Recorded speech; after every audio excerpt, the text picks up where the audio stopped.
Halo, salam jumpa sahabat Suara Sidoarjo dimanapun Anda berada. Informasi terkait dengan Jawa Timur yang terkini, yang terbaru dan juga penting akan kami sajikan di Jatim News Today edisi Kamis 2 Desember 2021. Jatim News Today juga disiarkan di beberapa LPPL Jawa Timur. Di antaranya Suara Madiun, Suara Gresik, Suara Lamongan, Persada Kabupaten Blitar, Mahardika Kota Blitar, Pradia Suara Tuban, Praja Angkasa Trenggalek, Ersal Nganjuk, Mahardika Kabupaten Bondowoso, Purwoboyo Madiun, dan Ralita Pamekasan. Bersama saya Isna Safira, inilah Jatim News Today selengkapnya.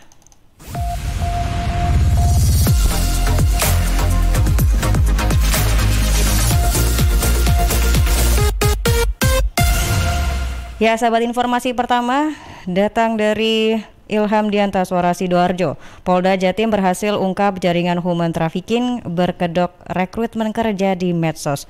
Berikut laporan selengkapnya dari Ilham Dianta, Suara Sidoarjo.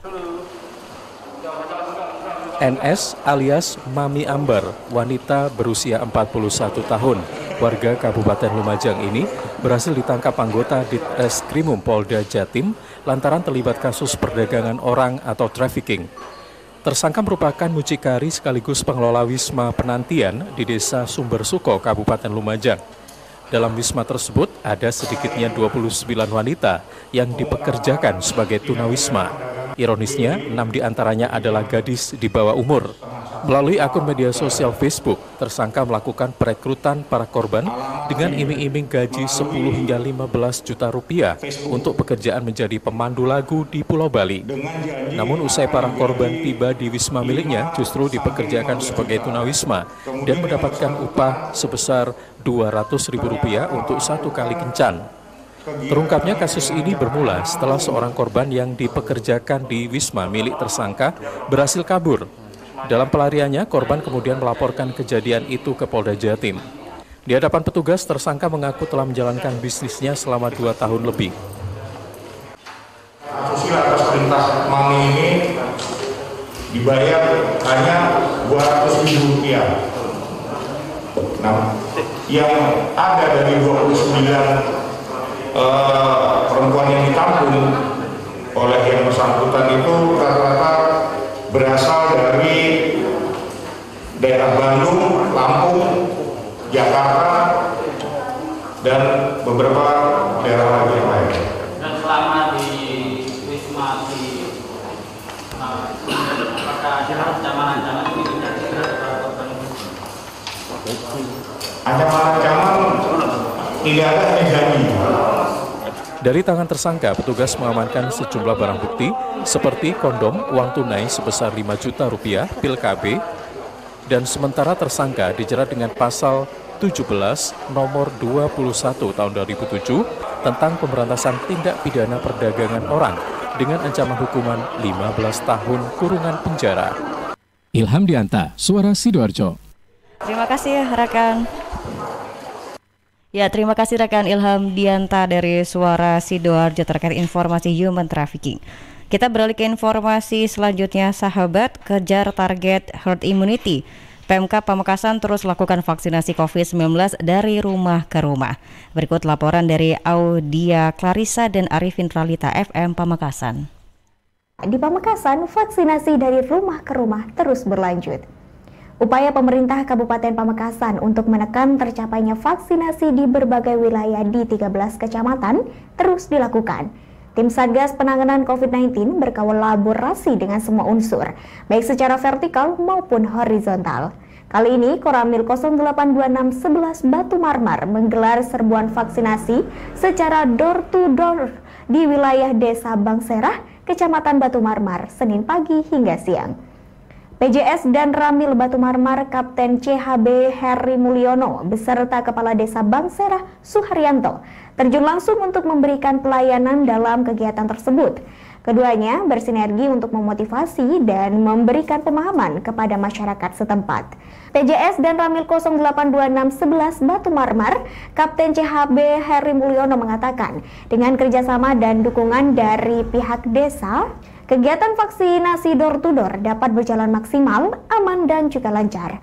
Sementara Suharyanto, Kepala Desa Bangserah, menyampaikan terima kasihnya kepada petugas dari TNI khususnya Koramil 0826 11 Batu Marmar yang sudah mengadakan kegiatan vaksinasi kepada warganya. Diketahui pelaksanaan vaksinasi tidak hanya berlangsung di satu titik saja, namun di berbagai kecamatan setiap hari melaksanakan vaksinasi door-to-door. Misalnya di daerah Larangan Luar, tim vaksinasi berhasil memberikan pelayanan vaksinasi sebanyak 545 orang mulai pagi hingga siang hari. Reporter Realita FM Arifin melaporkan. Terima kasih rekan Audia Clarissa dan Arifin Realita FM Pamekasan. Tentang kejar target herd immunity, Pemkab Pamekasan terus lakukan vaksinasi COVID-19. Selanjutnya sahabat, informasi saat membuka pameran teknologi terintegrasi di Grand City, Mendagri mendorong tumbuhnya Smart City. Berikut laporan dari Hanif Nasrullah, Kantor Berita Antara. Menteri Dalam Negeri Mendagri Tito Karnavian di Surabaya Rabu 1 Desember membuka pameran teknologi terintegrasi, pengembangan infrastruktur terintegrasi untuk pembangunan kota-kota cerdas. Menurutnya, kota-kota cerdas sudah berkembang di dunia dan pemerintah Indonesia sedang mengupayakan dengan mengembangkan infrastruktur teknologi informasi komunikasi. Mendagri menjelaskan, kota cerdas dengan infrastruktur teknologi informasi komunikasi yang terintegrasi mempermudah semua urusan, mulai dari pemerintahan yang efektif dan efisien, pelayanan publik yang lebih baik, serta meningkatkan kualitas hidup masyarakat.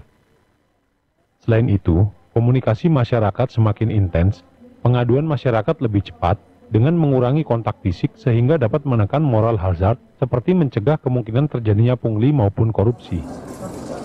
Integrasi, ya. Jadi depan kita akan terus untuk memperbaiki dan meningkatkan kemampuan itu, sambil juga membangun kesadaran awareness tentang pentingnya teknologi informasi komunikasi untuk membangun smart city dalam rangka menciptakan tadi pemerintahan yang baik, pemerintah yang bersih, pelayanan publik yang lebih baik, kualitas kehidupan masyarakat di kota-kota dan seluruh Indonesia lebih baik. Pameran teknologi terintegrasi untuk pembangunan kota-kota cerdas digelar oleh Kementerian Dalam Negeri Kemendagri secara hybrid selama 2 hari tanggal 1 dan 2 Desember yang dipusatkan di Grand City Mall Surabaya. Mendagri Tito Karnavian mengakui pembangunan kota-kota cerdas di Indonesia masih memiliki beberapa hambatan. Salah satunya terkait jaringan internet yang masih belum merata dari Sabang sampai Merauke yang akan segera diselesaikan. Hanif Nasrullah, Kantor Berita Antara, mewartakan. Ya, terima kasih rekan Hanif Nasrullah dari Kantor Berita Antara terkait informasi Mendagri yang mendorong tumbuhnya Smart City. Selanjutnya sahabat, ada informasi pemerintah Kota Madiun gelar Monef penanggulangan COVID-19 jelang Nataru.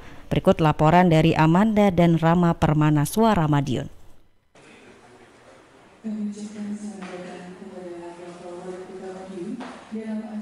Dalam rangka mempersiapkan antisipasi libur Natal dan Tahun Baru, pemerintah Kota Madiun menggelar monitoring dan evaluasi atau Monef penanggulangan COVID-19 tingkat kota. Kegiatan yang dipimpin oleh Wali Kota Madiun Maidi dan dihadiri oleh Forkopimda serta OPD terkait itu terlaksana di ruang 13 Balai Kota Madiun. Seperti diketahui, pemerintah pusat melalui Kementerian Dalam Negeri telah menurunkan Inmen Dagri nomor 62 tahun 2021 tentang pencegahan dan penanggulangan COVID-19 pada Natal tahun 2021 dan Tahun Baru 2022. Selain itu juga memberlakukan PPKM level 3 di seluruh Indonesia mulai 24 Desember 2021 hingga 2 Januari 2022. Adapun beberapa masukan dari hasil Monef antara lain memperketat penggunaan peduli lindungi dan protokol kesehatan, terutama di tempat kerumunan. Kegiatan berkumpul dan berkerumun wajib menggunakan protokol kesehatan secara ketat. Selain itu, pemerintah Kota Madiun berupaya mempercepat vaksinasi, juga memberikan syarat bagi pelaku perjalanan angkutan umum jarak jauh harus sudah divaksinasi, ditambah dengan tes antigen. minimal vaksinasi dosis pertama ditambah dengan tes PCR, serta meningkatkan tracing pasien dan karantina terpusat. Wali Kota berharap seluruh masyarakat dapat mematuhi aturan yang telah ditetapkan pemerintah ini, serta menghimbau OPD terkait untuk melaksanakan tugas sebagaimana mestinya, hingga penularan COVID-19 bisa dicegah di Kota Pendekar. Amanda Rama Permana, Suara Madiun. Terima kasih rekan Amanda dan Rama Permana dari Suara Madiun terkait informasi pemerintah Kota Madiun gelar Monef penanggulangan COVID-19 jelang Nataru. Baik sahabat, selanjutnya informasi tingkatkan pembangunan desa. Wakil Bupati Gresik ajak Kades dan perangkat kembangkan SDM. Berikut laporan dari Reina Nevada, Suara Gresik. Perkumpulan BPD di wilayah Kecamatan Manyar menyelenggarakan peningkatan kapasitas Badan Permusyawaratan Desa dengan tema BPD Berdaya, Berkarya Profesional, Bersinergi Membangun Desa untuk Mewujudkan Gresik Baru. Kegiatan peningkatan kapasitas BPD merupakan kolaborasi antara Kecamatan Manyar dengan Dinas PMD Kabupaten Gresik. Acara juga dihadiri Kepala Dinas PMD Gresik Malahatul Farda, Ketua DPRD Gresik Abdul Khodir, dan akademisi dari Universitas Gresik Dr. Suryanto. Ma'aruf Nursyam, Ketua Perkumpulan BPD Manyar, mengatakan peningkatan kapasitas BPD ini dinilai penting untuk mengawal pembangunan di desa masing-masing. Muhammad Natlela, Camat Manyar, juga menambahkan kegiatan ini juga diharapkan untuk mempertegas komunikasi dan koordinasi antara BPD dan kepala desa. Aminatun Habibah, Wakil Bupati Gresik yang hadir, mengatakan kegiatan ini diharapkan juga bisa mengembangkan untuk kepala desa beserta perangkat desa dan semua yang berhubungan dengan kelengkapan yang ada di desa dalam membentuk sumber daya manusia yang mumpuni di dalam pengelolaan desa. Pihaknya juga berpesan kepala desa, BPD, dan perangkat lainnya harus membantu masyarakat untuk bisa terlayani dengan baik lewat program-program yang ada di desa. Saya Reina Nevada, Suara Gresik, melaporkan untuk Jatim News Today. Terima kasih rekan Reina Nevada dari Suara Gresik atas informasi tingkatkan pembangunan desa. Wakil Bupati Gresik ajak Kades dan perangkat kembangkan SDM. Sebagai penutup sahabat, ada informasi dari Blitar. Bupati Blitar serahkan seed funding usage Japri pada pelaku usaha. Berikut laporan dari Ari Kusuma, Persada Blitar. Bupati Blitar Rini Syarifah secara langsung menyerahkan seed funding usage Japri kepada pelaku usaha di Pendopo Ronggo Hadinegoro pada Rabu 1 Desember 2021. Dalam kesempatan itu juga dihadiri langsung oleh Wakil Bupati Blitar Rahmat Santoso. Bupati Rini mengatakan usage bagi pemerintah daerah dan masyarakat Kabupaten Blitar merupakan spirit baru karena tidak semua daerah mendapatkan kepercayaan untuk mendapatkan program tersebut secara berkelanjutan. Kabupaten Blitar terpilih menerima proyek USAID Emas pada kurun waktu antara tahun 2011 hingga 2016 yang merupakan program perluasan kelangsungan hidup ibu dan bayi neonatal. Telah membangunkan gandeng percontohan adaptif perubahan iklim di Desa Rejo, Kecamatan Bakung. Dan saat ini pada kurun waktu 2018 sampai 2021, USAID jadi pengusaha mandiri atau Japri hadir dengan program-program pelatihan kewirausahaan bagi kaula muda, masyarakat disabilitas, dan kaum perempuan. Oleh karena itu, ia berharap adanya kolaborasi ini membawa output yang bagus bagi pelaku UMKM untuk tetap eksis di tengah perkembangan zaman yang serba cepat. Bupati menambahkan selain itu Kabupaten Blitar juga terpilih menerima proyek USAID prioritas di tahun 2012 hingga 2017 dengan peningkatan akses pendidikan dasar yang berkualitas serta mengembangkan program penataan dan pemerataan guru ASN serta menjadikan Kabupaten Blitar sebagai percontohan nasional. Dari Blitar, Ari Kusuma mengabar. Terima kasih rekan Ari Kusuma dari Persada Blitar terkait informasi Bupati Blitar serahkan seed funding usage Japri pada pelaku usaha.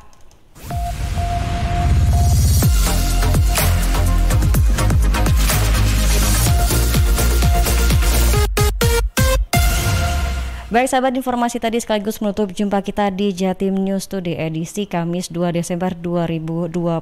Terima kasih kepada Suara Madiun, Suara Gresik, Suara Lamongan, Persada Kabupaten Blitar, Mahardika Kota Blitar, Pradia Suara Tuban, Praja Angkasa Trenggalek, Ersal Nganjuk, Mahardika Kabupaten Bondowoso, Purwoboyo Madiun, dan Ralita Pamekasan. Saya Isna Safira pamit, terima kasih, sampai jumpa.